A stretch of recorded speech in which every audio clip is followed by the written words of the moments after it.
Drool ran down the back of his hand. "Knock it off, you goon," Davis Ledger muttered to his military working dog. He swiped at the liquid, shifted his prone position on the rocky ground so he wasn't in the slobber LZ. "Down," he commanded the sable German shepherd. Panting, Fury conceded, lowering his muscular frame. Like the turd he was, he licked Davis's cheek, hot breath puffing against Davis's skin. When the wet snout hit his ear, Davis jerked his head away. It reminded him of the wet willies his childhood best friend used to give him. He'd hated it then, hated it now. Fury yawned, clearly happy with himself, as suppressed chuckles from the rest of the nearby team filtered over. Davis shot a glare at his partner through the dusk slowly seeping into darkness, resumed his patient watch of the mud-brown area below. The compound was tucked between the craggy hills that were surrounded by parched, cracked dirt. Dust, dust, and more dust. That's all this part of the region was. A cluster of guards relaxed by the faded blue gate, smoking, AKs slung over their shoulders. Davis could have sworn the same company made the security gates for every third-world country he'd been to. They all looked the same. But it also meant they were familiar and easy to breach when you'd done it a few dozen times.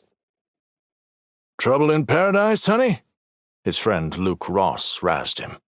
They'd been buddies ever since clawing their way through basic. The guy was solid as they came, but never missed a chance to joke around. Even from a few feet away, Luke's bright white smile was visible. It had earned him the name Pearly. "That's all he's got," his team leader, Shaw, chimed in. "Yeah, but what a way to go," Luke again.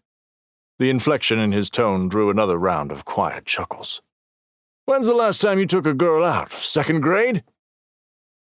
Davis shook his head. Not everyone found the love of their life on the first day of school like Luke and his wife Jaina. Davis admired their relationship. It resembled only one other that he'd seen.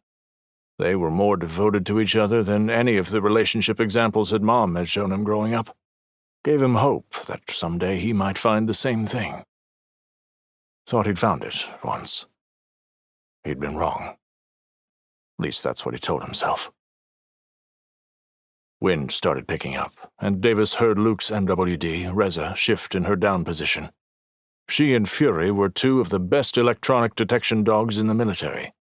They could find a mini USB in a sandstorm, which was why they were both on the mission to acquire a USB drive with missile codes that Intel claimed some fool had decided to sell to a warlord with ties to Al-Qaeda.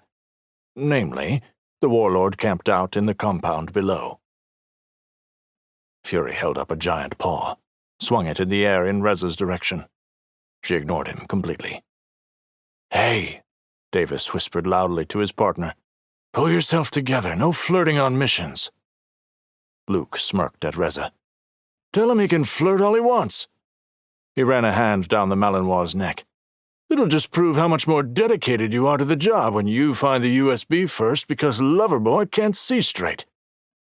"Yeah, we'll see who finds it." "Loser buys?" Luke held out a fist. "You're on." Davis leaned over and tapped his gloved hand on his friend's.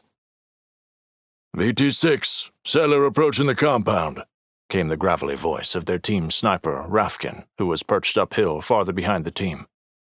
10 yards to their left, Zaid and Niles were set up and waiting for the signal to move in. Fatigue poking his neck from the prone position he'd been in, Davis narrowed his eyes at the faint dust trail marking the progress of a small approaching convoy. The quasi-uniformed guards at the gate straightened their caps and unlatched the main gate. Swung it wide as 3 meticulous Hiluxes pulled into the courtyard. "Buyer's coming out to meet him." Rafkin's calm voice could have been announcing sports scores. "Identity confirmed. It's Hardy." After shifting his scope to the middle truck in the convoy, Davis watched a man in a suit step out of the vehicle, leather briefcase in hand. "Confirmed seller on site. Laurel." Rafkin again. "Clear to engage," came the order from VT-6. Shaw's voice nearly stepped on command's transmission. "Lock and load,"